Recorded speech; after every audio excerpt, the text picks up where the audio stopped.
Mainit ang naging balita matapos umalma ang taong bayan sa sunod-sunod na kontrobersyal sa administrasyon.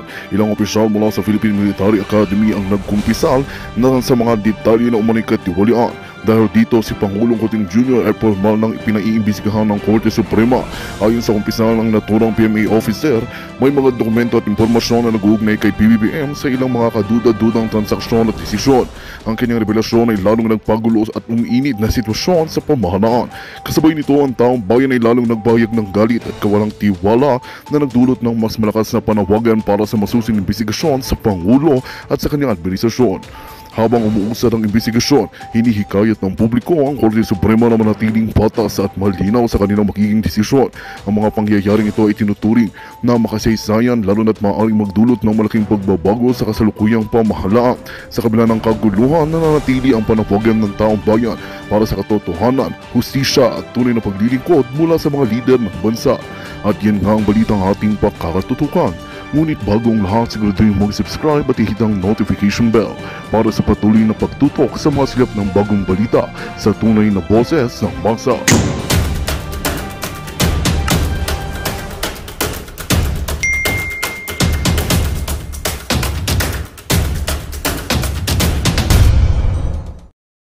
Ito ay isa ng tsunami ng abuso. Isa ng tsunami ng tyranny.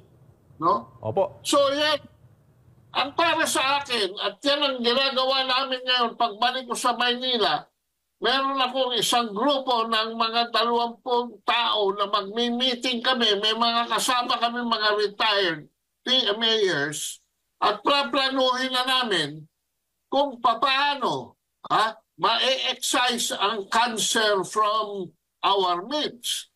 Dahil, alam nyo, si Secretary Larry Gadon mismo, and I hope Malacanang nakikinig ka. Itong useless na Secretary Larry Gadon, nakadebate ko ito minsan. At ang sabi niya, walang makapagtatanggal kay Bongbong Marcos because he has the guarantee of the United States that whatever it costs, they will retain him in power. Eh sabi ko nga, miski patay na yan, miski durog na yan eh. Hindi pa rin nila alisin yan eh. So, ang para sa ating mga Pilipino, do we want to recover our democracy? Do we want to recover our freedoms? Do we want to recover our government? Then, itong mga aksyon ng mga demo-demo, ganyan, mga salita, tapos na ho yan. We should be planning towards action. Kayong mga nandyan sa barangay, magplano na kayo ng mag-organisa na kayo ng mga maliliit na grupo. Saan mang parte ng Pilipinas kayo naroon. Para pag pinatawag kayo, handa kayong lulusong kung saan man ang ating tagpuan. At ang ating namang militar, kaya naman umiiwas din dahil sa sitwasyon at garantiya ng Amerika, nangangahulugan lamang na hindi natin maaalis si Marcos kung walang violence. At iyon lang ang kanilang hinihintay. Magkaroon ng violence para sila ay magdeklara ng martial law na paulit-ulit naman i-renew ng Kongreso dahil kontrolado nila ang Kongreso, bayad nila ang Kongreso.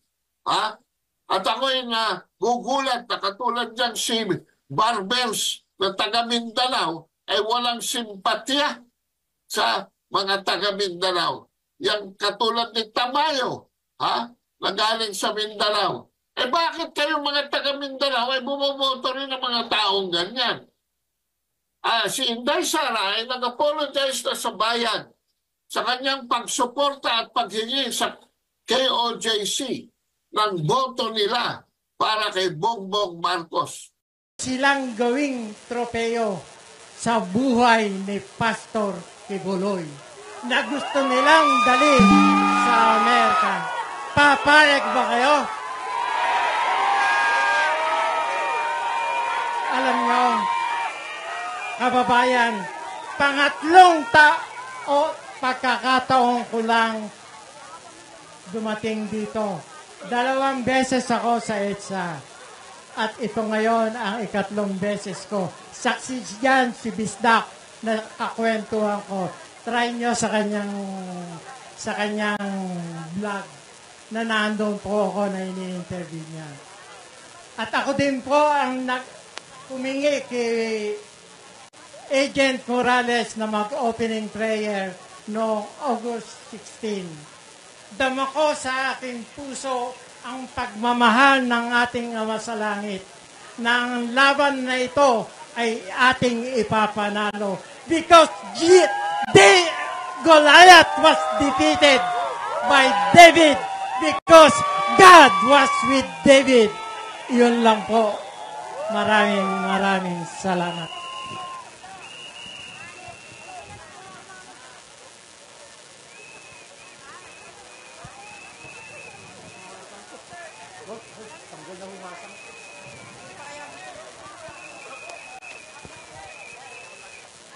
Ang ating vlogger na si Bistak.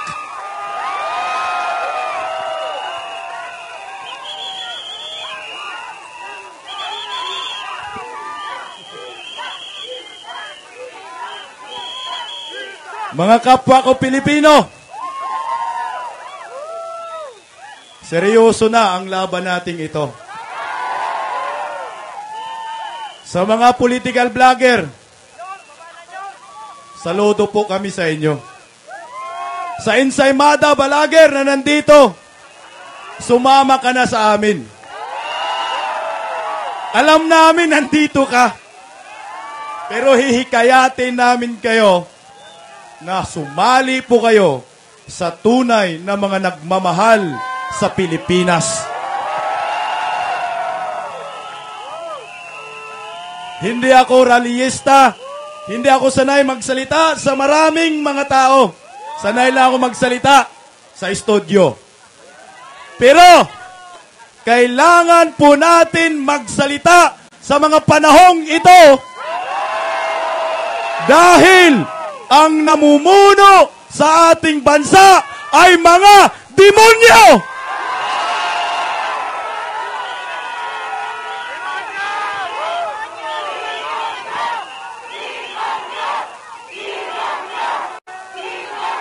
Bakit ko nasabi na demonyo?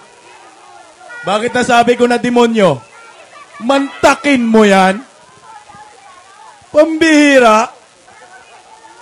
Pagkatapos tinulungan ng isang religious sector na Kingdom of Jesus Christ at ng SMNI, my God, I hate drugs.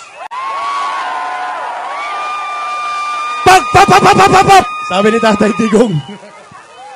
Talagang totoo yung sinabi ni Pangulong Rodrigo Rua Duterte na si Bongbong Marcos bangag noon, bangag pa rin ngayon! At ang sabi ni Pangulong Duterte, alam ng mga military yan, alam ng mga kapulisan yan, na meron tayong presidenteng adik!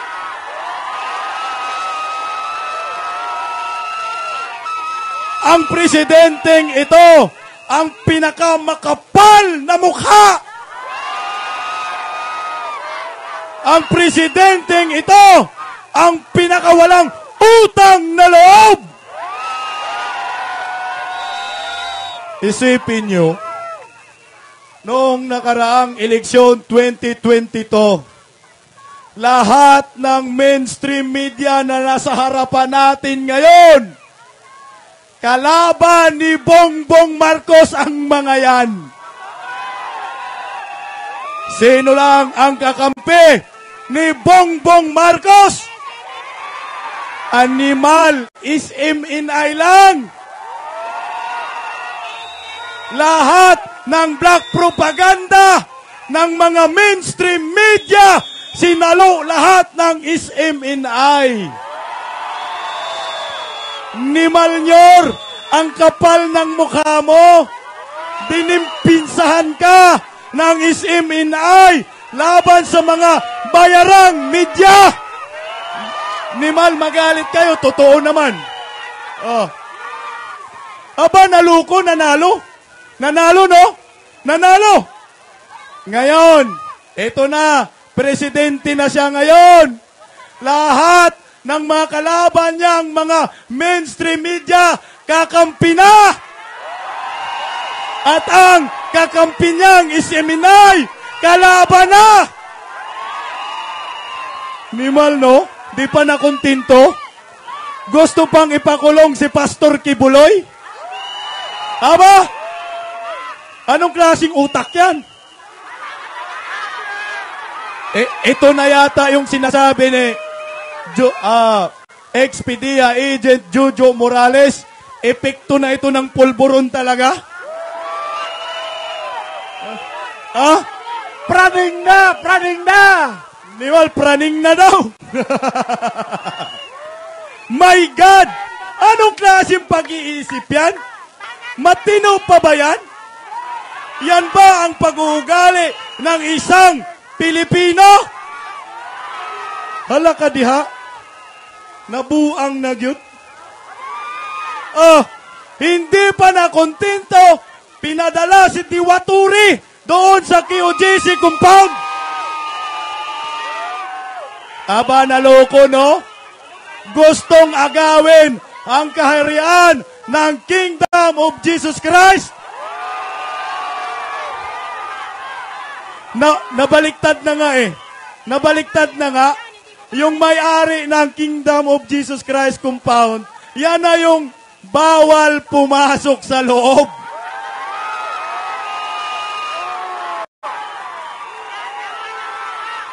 Tapos, pambihira, meron ng mga nasaktan, meron ng namatay, yung presidente party-party sa Batangas.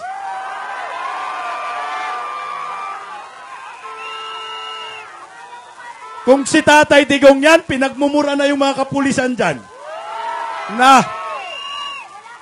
Eto ha, lahat naman ng mga kapulisan, hindi naman yan pareho kay Diwatore na walang isip ba? No? Ang bihira, alam ko, ang mga kapulisan, merong matitino. Nakiusap po kami sa inyo. Ang pinag-uusapan natin dito ay pagpapatupad ng saligang batas. Due process lang. Hindi ba kayo naawa? Kayo mga Armed Forces of the Philippines, kayo mga Philippine National Police, mga nasa gobyerno ngayon, di ba kayo naawa? Yung mga tinitirgas ng mga bata at kababahian at matatanda? Di ba kayo naawa na pinagsisipa?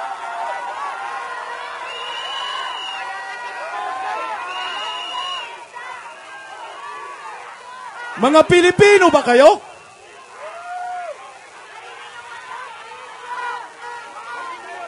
Sa mga kapulisan, maawa kayo sa institusyon ninyo. Noong panganahon ni Pangulong Duterte, ibinangon niya yung institusyon ninyong bulok. Dinubli niya ang inyong mga sweldo. My God. Bakit ho ngayon, panahon ng Marcos admin, sinira ninyong muli ang imahe ng Philippine National Police?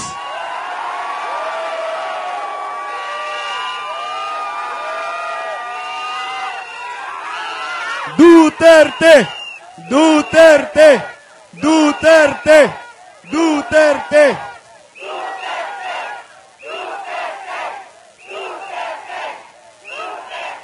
Teka, akala ninyo, sigaw kami dito ng malakas na Duterte. Duterte lang talaga kami.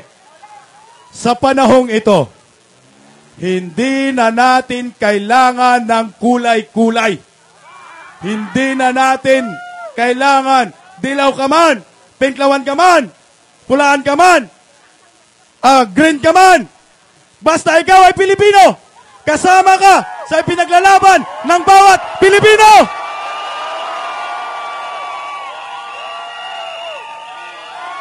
Last na lang, kasi may magsasalita pa. May magsasalita pa. Nior, nasan ba siya ngayon? Batangas? Hello, Ma'am Vivian. Nior, kung lasing ka man ngayon, kung lutang ka man ngayon, Nior, panawagan ko sa'yo, wala kang kwintang Pangulo. Alam nyo, Nior, panggulo ka lang, kaya mag-resign ka na! Mag-resign ka na! Bumaba ka na! Mag-resign ka na!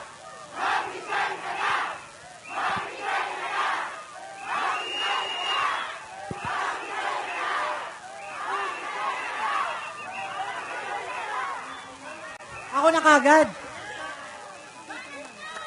Magandang hapon, magandang gabi, at syempre, sa ating mga... Hindi, dito na lang ako.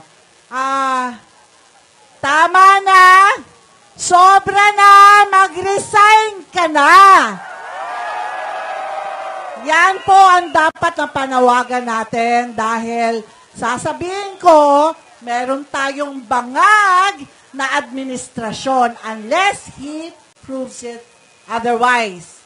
Diba? Marami na pong nagsasabi sa atin na dapat patunayan niya na hindi talaga siya tunay na isang drug addict. Importante po yun dahil nakikita niyo na po kung ano man ang nangyayari sa ating mga paligid. Ito po ay manifestation ng isang hindi tamang pag-iisip. Okay? So ngayon, maraming salamat. Biglaan po ito. Siyempre, nagpapakita po tayo ng suporta sa mga nangyayari sa Davao City, sa KOJC. Alam po natin, yung ating karapatan, at lalo na ang karapatan ng mga KOJC, hindi po naman pag-aari ito ni Pastor Kibuloy. Ito po ay pag-aari ng mga membro ng KOJC.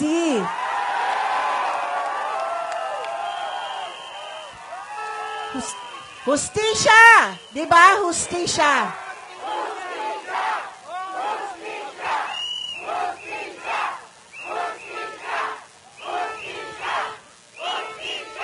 Napakawalang hiya! Nung sino ba yung kamukha? Hindi Diwata ba yun? Si Diwata ba yun? Ang sinasabi nila. Sino po yan?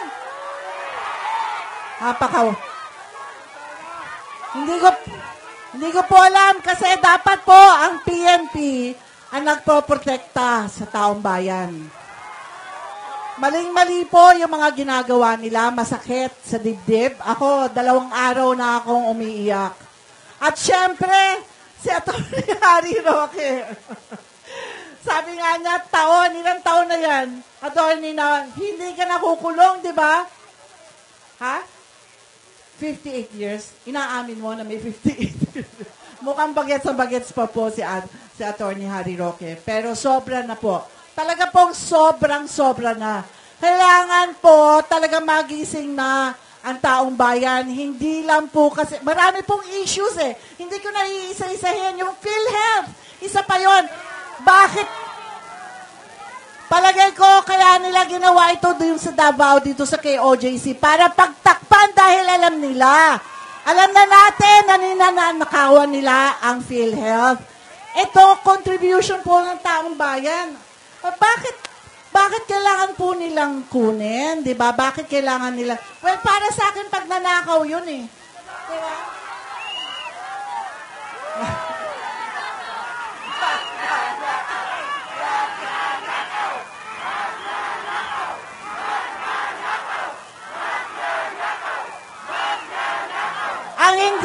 Ang hindi ko alam, makialam na po tayo, mga taong bayan, bakit hindi po tayo gumigising? Gising! Gumising na po kayo, talaga pong dahil ilang araw na lang yan, ilang buwan na lang yan, at hindi matatapos ang taon, wala na po tayong kwarta sa kaban ng bayan. Talagang ubos na. Hindi ba? So, hindi. Ang ibig ko sabihin, dapat ito, napapakinabangan natin dahil pera natin ito. Yung ayuda. Okay? Yung ayuda. Pera po natin yung ayudang yan. Diba? Kailangan natin ng long-term policy para po at least maiahon tayo sa kahirapan. Okay? Ang taas ng bilihin. Alam ko marami pa pong dapat magsalita rito. Pero sana po, nakikiusap po ako sa inyo. Sana po lumabas na kayo. Alam ko, masarap manood dito sa online, dito sa ating mga vloggers. Maraming salamat sa inyo. At kung titignan nyo ang viewership ng mga vloggers natin, thousands and thousands, hundreds of thousands ang nakikinig sa atin ngayon. Pero kailangan po ninyong lumabas dyan. Kailangan nyong lumabas sa lansangan. Hindi nila binibilang yung viewership natin. Hindi nila binibilang yan. Kailangan lumabas po tayo. At marami pa pong activities ang maisog. At ililinya po natin yan. At sana po makinig lang po tayo sa mga updates at marami pa po. Magandang balita ang hatid namin sa inyo ngayong araw. Sa pagtatapos ng aming balitaan, nagbigay kami ng mga mahalagang impormasyon. Maraming salamat sa pagtutok at pagsuporta sa aming programa. Huwag kalimutang manatili sa mga susunod na araw para sa mga bagong balita at mga kwento na dapat nating abangan. Mula sa Boses ng Masa, magandang araw Pilipinas!